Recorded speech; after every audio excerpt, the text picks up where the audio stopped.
বিগত 16 বছর তাদের রোগ একটাই ছিল, সেটা হলো অবৈধ ক্ষমতার মোহ। ঠিক কিনা বলেন? কি বৈধ না অবৈধ? বৈধ না অবৈধ? অবৈধ। যারা অবৈধ পন্থায় থাকতে চেয়েছে যুগে যুগে, আল্লাহ তাদেরকে ইতিহাসের আস্থা করে নিক্ষিপ্ত করেছেন। যুগে যুগে ইতিহাসগুলো তার বড় প্রমাণ। যুবকরা, তোমরা অনেক বড় অবদান রেখেছ।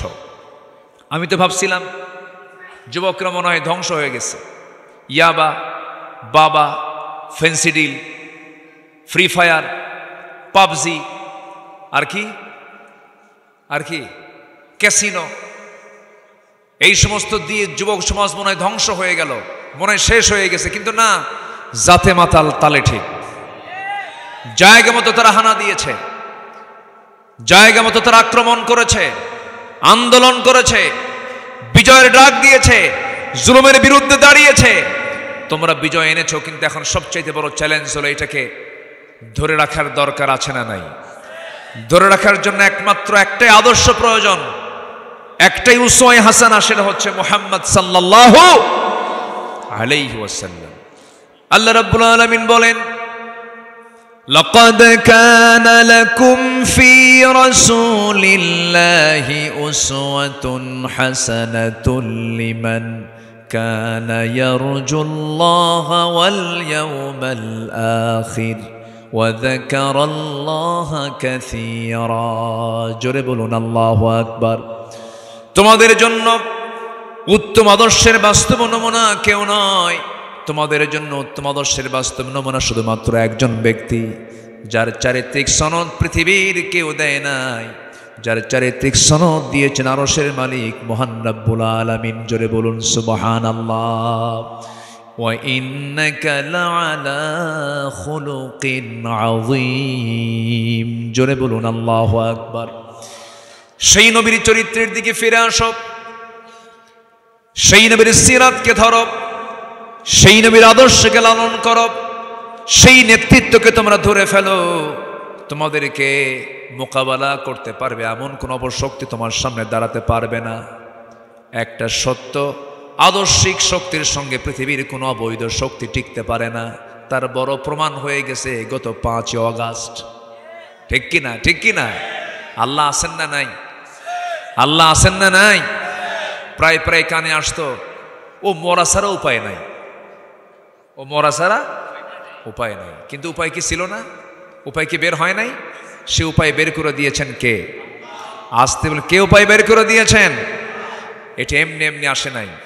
বহু শহীদের রক্ত ঝরেছে, বহু মাজলুমের চোখের পানিতে বালিশ ভিজেছে, বহু মাজলুমের গোটা রাত সেই জেলখানার তাহাজ্জুদের নামাজে জায়নামাজ ভিজে গেছে। আপনা আপনি এই পুরস্কার আসে নাই। সম্মানিত বন্ধুগণ, সম্মানিত ভাইয়েরা, আমার জীবনের প্রথম হজ হয়েছিল 2009 সাল। 2009 সালে আমার প্রথম হজের সফর। সেই প্রথম হজের সফরে আমি একজনকে পেয়েছিলাম, তিনি হচ্ছেন শহীদ আল্লামা দেলাওয়ার হোসেন সাইদ রাহিমাহুল্লাহকে। তার জীবনের ছিল হলো ওটা শেষ হজের সফর। উনি গ্রেফতার হয়েছেন 2010 সালের 30 জুন।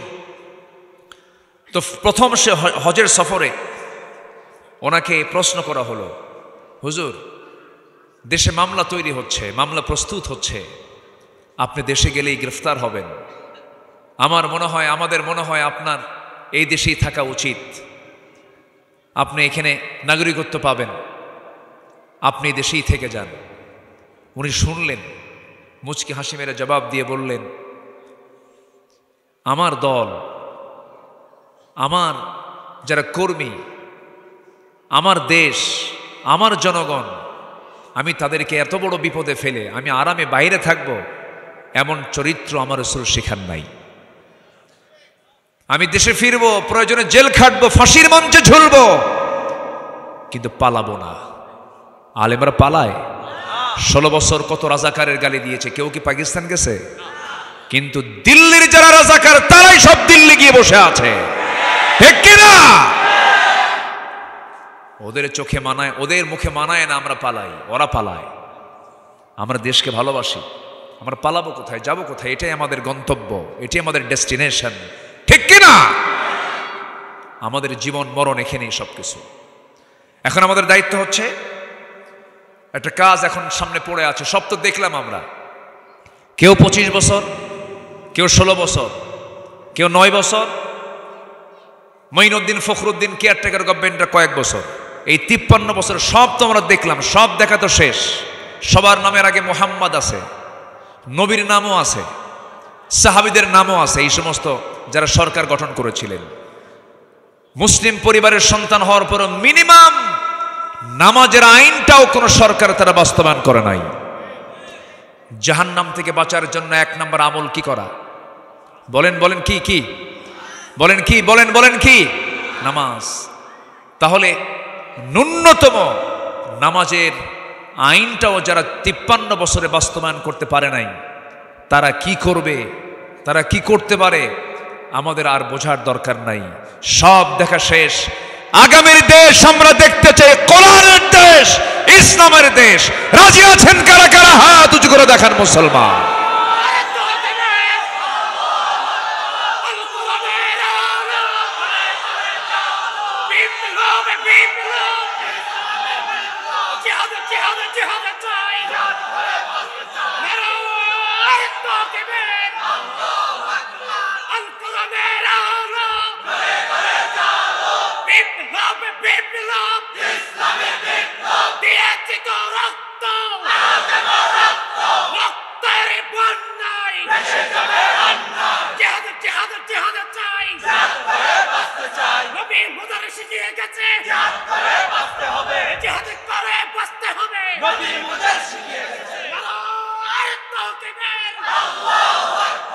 আল্লাহ কবুল করুন, জোরে বলে আমিন, আরো জোরে আমিন। সম্মানিত ভাইয়েরা, আমার সাবজেক্ট হলো ইসলামী রাষ্ট্রের কাঠামো এবং বৈশিষ্ট্য। ইসলামী রাষ্ট্রের যতগুলো কাঠামো আছে এর মধ্যে 1 নম্বর হলো, ইসলামী রাষ্ট্রের 1 নম্বর যে দিক সেটা হলো, সেই রাষ্ট্রে থাকতে হবে সবার আগে যে আইনটি পাশ থাকতে হবে সেটা হচ্ছে 5 ওয়াক্ত নামাজ। কয় ওয়াক্ত নামাজ?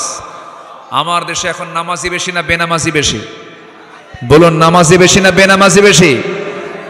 বেনামাজি বেশি। মাত্র 5% মুসলমান নামাজ পড়ে, আর 95% মুসলমানের নামাজের খবরই নাই।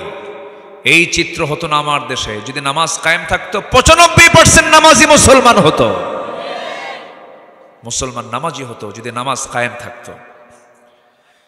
সূরাতুল হজ আয়াত নাম্বার 41, ইসলামী রাষ্ট্রের বৈশিষ্ট্য কি হবে আল্লাহ তাআলা এই আয়াতের মধ্যে সংক্ষিপ্ত একটা ধারণা আল্লাহ পাক নিজেই দিয়ে দিয়েছেন। ইসলামী রাষ্ট্রের জন্য 4টা দফা দরকার। কয়টা দফা বলেন তো? আল্লাহ কয় দফা দিয়েছেন? আমরা এত দফা মানি না। 19 দফা, 14 দফা, 13 দফা, 9 দফা, সব দফা বাদ। আমরা নেব কার দফা? বলেন, কার দেওয়া দফা নেব? 4 দফা। আল্লাহ রাব্বুল আলামিন বলেন, আল্লাযীনা ইম্মাক্কান্নাহুম ফিল আরদি আকামুস সালাতা ওয়া আতাহুস যাকাতা ওয়া আমারু বিল মা'রুফি ওয়া নাহাউ আনিল মুনকার ওয়ালিল্লাহি আকিবাতুল উমুর। জোরে বলুন আল্লাহু আকবার। এই দুনিয়ার জিন্দেগিতে যারা রাজত্ব পাবে, আমি যাদেরকে রাজত্ব দেব, ক্ষমতা দেব, যাদের কথা দিয়ে আইন পাশ হয়ে যাবে, ওই সমস্ত ব্যক্তিদের জন্য আমার আল্লাহ 4টা দফা দিয়ে দিয়েছেন। কয়টা দফা বলেন? তারা রাষ্ট্র ক্ষমতা পেলে পরে তারা 4টা কাজ করবে। 1 নম্বর হলো তারা করবে কি? আকামুস সালাহ, নামাজটা তারা কায়েম করে ফেলবে। প্রধানমন্ত্রী পিছনে মন্ত্রী পরিষদ নামাজ পড়বে, মন্ত্রী পিছনে সচিবরা নামাজ পড়বেন, এসপির পিছনে ওসিরা নামাজ পড়বেন, ডিআইজির পিছনে এসপিরা নামাজ পড়বেন। এইরকম করে করে চেয়ারম্যানদের পিছনে মেম্বাররা নামাজ পড়বেন। প্রত্যেকটা অফিসের বড় অফিসার তিনি ইমাম হবেন। প্রেসিডেন্টের পিছনে বাকি সব লোকগুলো নামাজ পড়বেন। বাইতুল মুকাররমের খতিব কোনো নিয়োগপ্রাপ্ত খতিব হবে না, বঙ্গভবনের বাসিন্দা হবেন বাইতুল মুকাররমের খতিব। কি ঠিক কি না? নামাজ কায়েমের যদি পরিবেশ চলে আসে এই চিত্রই চিত্রায়িত হবে। প্রেজেন্ট ওয়ার্ল্ডেও কিছু দেশে এই চিত্র চিত্রায়িত হয়েছে, যে জায়গায় আমেরিকা হাজারবার চেষ্টা করেও টিকতে পারে নাই, লেজ গুটাইয়া সব বিদায় নিয়েছে। সেখানে ইসলামী হুকুমত কায়েম হয়েছে। আফগানিস্তানের নাম শোনেন নাই? গত ঈদের মাঠের একটা চিত্র দেখলাম, যিনি প্রধান রাষ্ট্রের তিনি নামাজ পড়াচ্ছেন, চোখটা জুড়ালো, হৃদয়টা জুড়ালো। সবাই আমরা কেমন কি চিত্র দেখতে চাই? আমার দেশের বঙ্গভবনের যিনি বাসিন্দা হবেন তিনি হবেন বাইতুল মুকাররমের খতিব। এমন দৃশ্য কি সবাই দেখতে চাই নাকি? সবাইকে দেখতে চান? সবাইকে দেখতে চান? দল করতে হবে, অনিসলামী দল না ইসলামী দল। বলেন বলেন বলেন। এদেশে দুধারার দল আছে, একটা হচ্ছে ইসলামী দল, আরেকটা কি অনিসলামী দল। মিথ্যা কথা মানুষ এত বলে, এই 16 বছর যে এত মিথ্যা কথা শুনছি আমরা। একটা অনিসলামী দলের নেত্রী বলে, আগামী নির্বাচনে যদি আমরা জিততে পারি মদিনার সনদে দেশ চালাবো। এটা একটা মানে বলেন তো, এই অনিসলামী দলের একজন নেত্রী, তার মুখ থেকে কি এই জাতীয় কথা কি বলে বিশ্বাসযোগ্য? বলেন তো বিশ্বাসযোগ্য? আগামী নির্বাচনে যদি আমরা জিততে পারি মদিনার সনদে দেশ চালাবো। মদিনার সনদে দেশ চালায় নাই, মোদির সনদে দেশ চালিয়েছিল তারা। যে প্রেসক্রিপশন দিয়েছে সেই প্রেসক্রিপশন তারা এখানে অ্যাপ্লাই করেছে, বাস্তবায়ন করেছে। 2023 সালের 13ই আগস্ট হঠাৎ করে হসপিটালে লোক পাঠানো হলো, কি বলে জেলখানায় লোক পাঠানো হলো। বলা হলো, হুজুর আপনি অসুস্থ, আপনাকে হসপিটালে যেতে হবে। উনি বললেন যে আমি অসুস্থ, আমি নিজেই তো জানি না। যিনি অসুস্থ তিনি নিজেই জানেন না। তাকে জোর করে উঠানো হলো গাড়িতে, হসপিটালে ভর্তি করানো হলো। পরিকল্পিত সাজানো নাটক তৈরি করে, পয়জনিং করে আবু হানিফা রাহমাহুল্লাহর সেই পথেই তাকে বিষ প্রয়োগ করে সেই হসপিটালেই তাকে শহীদ করা হলো। এই তাফসীর মাহফিলের তার তৈরি করা এই প্ল্যাটফর্ম থেকে আমরা সুস্পষ্ট ভাষায় জানান দিতে চাই, যে চক্র এই কিংবদন্তি শহীদ আল্লামা দেলোয়ার হোসেন সাঈদীর হত্যার সঙ্গে যেই চক্র জড়িত, অবিলম্বে তাদেরকে গ্রেফতার করা হোক, চূড়ান্ত শাস্তি নিশ্চিত করা হোক। রাজি আছেন কারা কারা?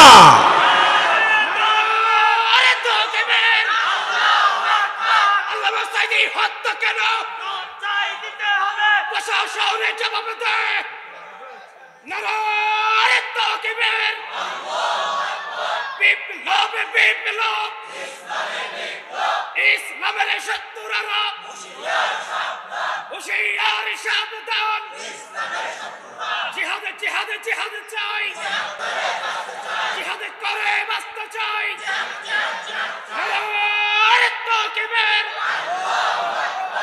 সম্মানিত ভাইয়েরা, খুন যে করবে, খুনের কোনো ক্ষমা, আস্তে খুনির কোনো ক্ষমা, খুনির কোনো ক্ষমা নাই। যে খুনি, কতলুন নফস, আশ-শাইখুজ জানি, তিনটা অপরাধের শাস্তি ইসলাম মারাত্মক দিয়েছে, জটিল দিয়েছে, সবচেয়ে কঠিন শাস্তি দিয়েছে তিনটা অপরাধের। নাম্বার 1 হচ্ছে কতলুন নফস, যদি কেউ কাউকে হত্যা করে কোনো কথা নাই, কিসাস। নাম্বার 2, বুড়ো হয়ে গেছে, জেনা বাদ দেয় না, একে শেষ করে দাও। নাম্বার 3 হচ্ছে দিন থেকে ইরতাদ্দাত, সে ফিরে আসছে, দিন থেকে বের হয়ে চলে গেছে, মুরতাদ হয়েছে। যে এই 3 অপরাধীর শাস্তি ইসলাম কখনো লঘু করেছে? লঘু করেছে? ইসলাম তাকে শাস্তি দিতে চাপ দিয়েছে। অতএব এই পর্যন্ত যত হত্যাকাণ্ড হয়েছে, প্রতিটি হত্যাকাণ্ডের বিচার বাংলার জমিনে হওয়া অপরিহার্য একটা দাবি। এটা ঠিক কিনা? আসবে এতদিন ওরা গণনা করেছে, আমাদের তালিকা করেছে। এক বিচারপতি, কি নাম, শামসুদ্দিন, হ্যাঁ শামসুদ্দিন মানিক, ও কালা কই না, কালো তো আল্লাহ বানায় দেয়, তাই না? আচ্ছা, এই মানিক আমার নামেও তালিকা করেছিল। 116 জন আলেমের একটা তালিকা করে বলল আমরা নাকি দেশদ্রোহী, রাষ্ট্রদ্রোহী। 2 বছরও যায় নাই, তালিকা এখন ওদের শুরু হয়ে গেছে, ঠিক কি না? তালিকা এখন কি শুরু হয়েছে না? শুরু হয়েছে না? পালানোর জন্য চেষ্টা করলো, সিলেটটাকে চুজ করলো, কিন্তু ও জানে না সিলেটের শাহজালালের উত্তরসূরিরা বসে আছে, বুঝতে পারে নাই। কলার পাতায় ছিল রাত্রে, সিলেটবাসী ভালো আপ্যায়ন করেছে। কোর্টে হাজির হওয়ার সময় বিসি শুদ্ধ আউট করছে, জানেন তো নাকি? জানেন তো সব? হ্যাঁ।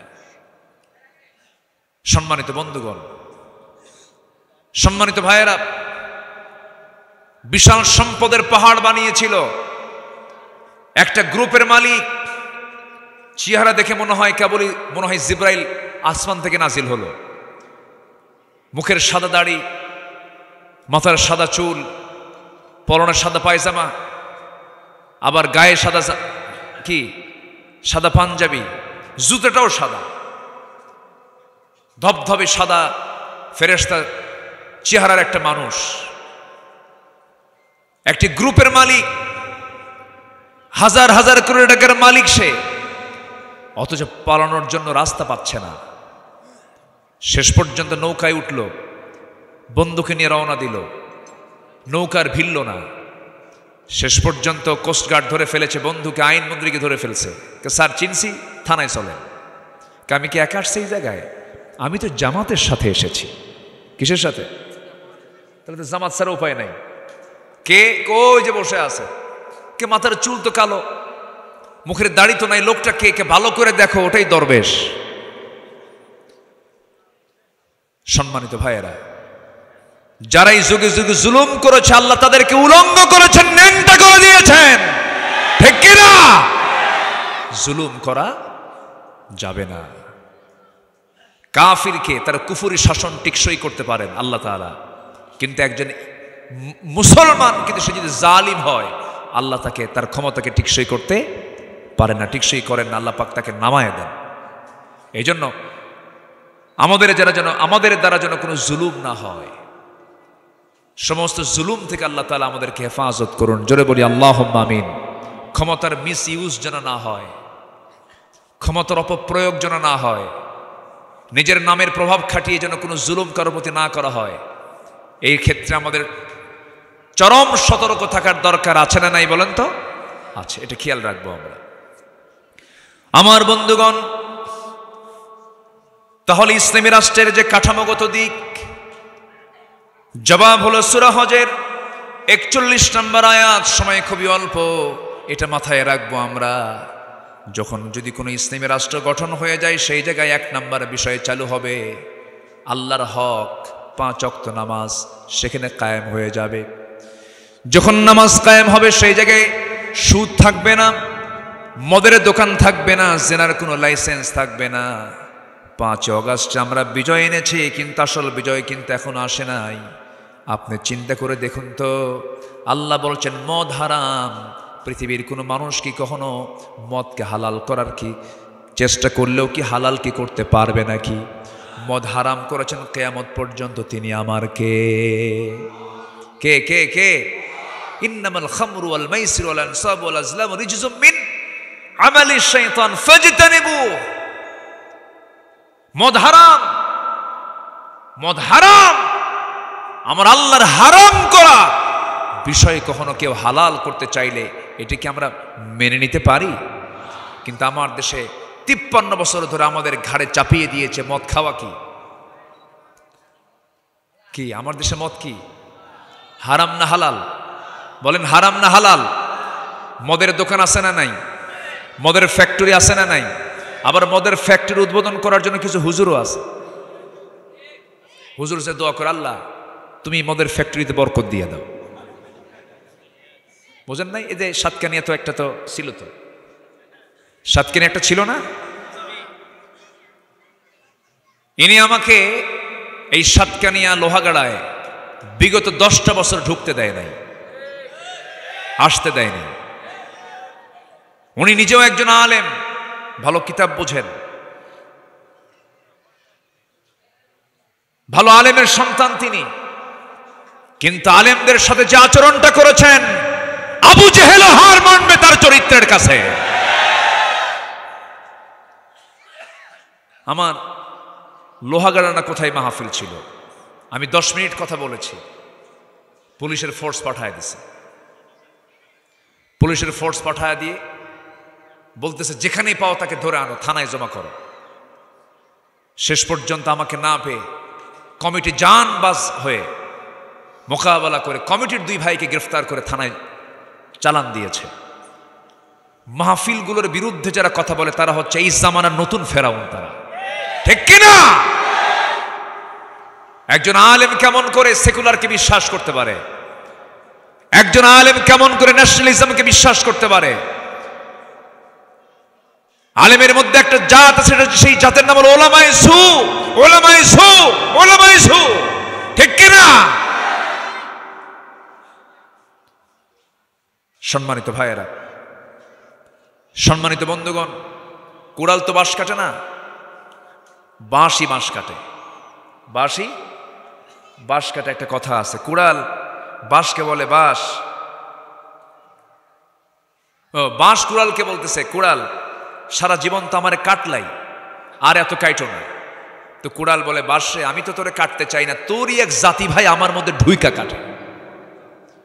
এই 16 বছর আলেম নামের কিছু পরিচয়ধারী মুনাফিক চক্র 16টা বছর ধরে এই দেশেই ছিল, কিন্তু তাদের গায়ে একটা আঁচড় পর্যন্ত লাগে নাই, মামলা তো দূরে থাক, ঠিক কিনা বলেন? পট পাল্টে গেছে। চোরের মায়ের কি? চোরের মায়ের বড় গলা। জনগণ আর বোকা নাই, জনগণ সব বোঝে, জনগণ সব আঁচ করতে পারে। আগামীর দিন, আমরা আগামীর দিনকে নতুন করে সাজাতে হলে আমাদের বুদ্ধিবৃত্তিক চিন্তা চেতনার মধ্য দিয়ে সামনে এগোতে হবে। সামনের দিনকে আমরা দেখতে চাই ইসলামের দিন, সামনের দিনকে আমরা দেখতে চাই কোরআনের দিন। আমরা আগামীর দিনগুলোতে আমরা ইসলামকে কায়েম করার জন্য যেইভাবে এগুলো পরে আমরা বিজয়ী হতে পারবো, সেইভাবে আমাদেরকে এগোতে হবে, সংঘবদ্ধ হতে হবে, আন্দোলন চালাতে হবে। আমাদের শেষ দেখা হলো এই দেশে কোরআনের রাজ কায়েমের সংগ্রামে ঝাঁপিয়ে পড়তে হবে। আল্লাহ কবুল করুন, আল্লাহ কবুল করুন, আল্লাহ কবুল করুন। ইসলামী রাষ্ট্রের 1 নম্বর কাজ হলো, কাঠামোগত দিক হচ্ছে সেই রাষ্ট্রে কি থাকবে? নামাজ কায়েম থাকবে। কি কায়েম থাকবে বলেন? নামাজ। আমার বন্ধুগণ, নাম্বার 2 হলো আল্লাযীনা ইম্মাক্কান্নাহুম ফিল আরদি আকামুস সালাহ ওয়া আতাবুস যাকাতা ওয়া আমারু বিল মা'রুফি ওয়া নাহাউ আনিল মুনকার। নাম্বার 2 হলো যাকাতটা চালু হয়ে যাবে। যাকাত যদি আমার দেশে ব্যাংকিং হিসেবে অনুযায়ী যদি যাকাত আদায় হতো, কোনো ফকির থাকতো না, কোনো অভাব থাকতো না। আমার বন্ধুগণ, যাকাত, নামাজ যেমন ফরজ, রোজা যেমন ফরজ, যাকাত তেমনই ফরজ। বুনিয়াল ইসলাম আলা খামসিন, ইসলাম পাঁচটা বুনিয়াদের উপরে, 5টা স্তম্ভের উপরে ইসলাম প্রতিষ্ঠিত। বুনিয়াল ইসলাম আলা খামসিন। নাম্বার 1 লা ইলাহা ইল্লাল্লাহ। নাম্বার 2 হলো আকামুস সালাহ। নাম্বার 2 হলো যাকাত। নাম্বার 3 হলো যাকাত। নাম্বার 3 হলো সওম রমাদান কি হজ। নাম্বার 5 হলো সওম রমাদান।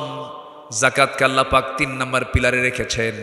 নাম্বার 1 হলো কালিমা, নাম্বার 2 হলো নামাজ, নাম্বার 3 হলো যাকাত, নাম্বার 4 হলো হজ, নাম্বার 5 হলো রমজান মাসের রোজা। কিন্তু আমরা মুখস্থ করে ফেলেছি কালিমা, নামাজ, এরপরে কি? রোজা। রোজা ছিল 5 নম্বরে, নিয়ে আসছি কয় নম্বরে? বিল্ডিং টিকবে? ইঞ্জিনিয়ারিং প্ল্যান ভুল করলে বিল্ডিং টিকবে? যাকাতটা হলো 3rd পিলার অফ ইসলাম। যাকাত হচ্ছে 3 নম্বর পিলার। যাকাত কয় নম্বর পিলার? 3 নম্বর পিলার। সেই পিলারকে আমরা নিয়ে চলে গেছি কয় নম্বরে? 5 নম্বরে। তো একটা বিল্ডিংয়ের মিডিল পিলারকে যদি সাইডে নিয়ে যায়, সাইডের পিলারটা যদি মিডিলে নিয়ে আসে, বিল্ডিং। এই পৃথিবীতে 2 শতাধিক রাষ্ট্র আছে, এর মধ্যে 56টি মুসলিম রাষ্ট্র গোটা পৃথিবীতে এখন, এবং এর ভিতরে টোটাল জনগোষ্ঠীর গোটা পৃথিবীতে 1/4 হচ্ছে মুসলমান। প্রায় 200 কোটি মুসলমানের দুনিয়া। প্রাকৃতিক খনিজ সম্পদের দিক থেকে ম্যাক্সিমাম অংশগুলো মুসলমানদের দখলই আছে। ধনীর তালিকায় টপ 10 কান্ট্রিজের মধ্যে ভিতরে 1 থেকে প্রথম 1 নম্বর থেকে শুরু করে 4-5টা ধনী রাষ্ট্রের তালিকায় মুসলমানরাই পড়েছে। এত কিছু মুসলমানদের ফেভারে থাকার পরেও গোটা পৃথিবীতে আজকে কোন জাতির রক্ত নিয়ে বেশি খেলা হচ্ছে বলেন তো? বলেন কোন জাতিকে নিয়ে? কোন জাতিকে নিয়ে? মুসলমানদেরকে নিয়েই গোটা পৃথিবীর ওয়ার্ল্ড যে পলিটিক্স, সেই প্রতিহিংসা বলেন, হিংসাত্মক মনোভাব বলেন, যেভাবেই যেদিক দিয়ে বলেন না কেন, সব কিছুর শিকার হচ্ছে আজকে মুসলিম উম্মাহ। সম্মানিত উপস্থিতি, এত জনগোষ্ঠী থাকার পরও, এত মুসলমান থাকার পরও এই অবস্থা কেন হচ্ছে? এটার মূল কারণ হলো মুসলিম আজকে ইসলাম থেকে কাছে না দূরে। মুসলিম আজকে একজন মুমিন আজকে কোরআন থেকে অনেক দূরে চলে গেছে। কোরআনটাকে শুধুমাত্র নাম সর্বস্ব একটি ধর্মীয় কিতাব তারা মনে করে। আমার দেশে 1-2টা দল নয়, যে দেশের 90% জনগোষ্ঠী হলো মুসলমান, সেই দেশের নন ইসলামী পার্টি বাদ দিয়ে শুধু ইসলামী পার্টির দিকেও যদি আমি তাকাই, বিভিন্ন গ্রুপিং সহ প্রায় 53টা ইসলামী দল। কয়টা? 53টা।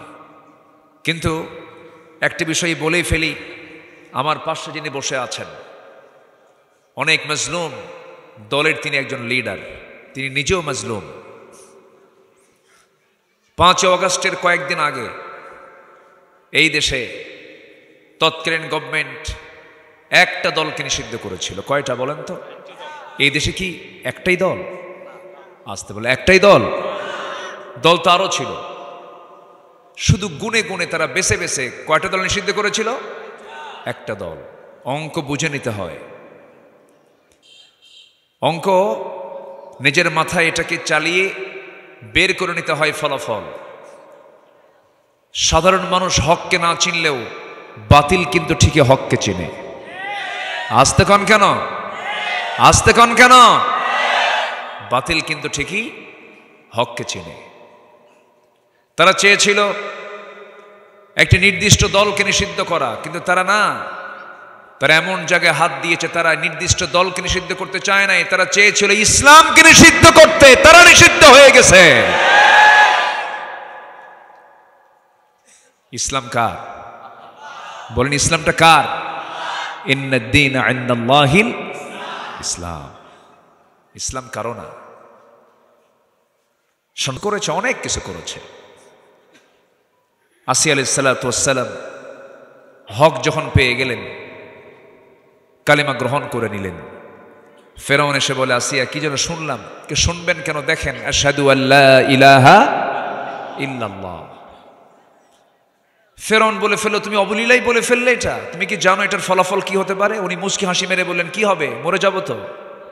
আমি আল্লাহর কাছে চলে যেতে চাই, কিন্তু বাতিল শক্তির কাছে মাথা নত করতে চাই না।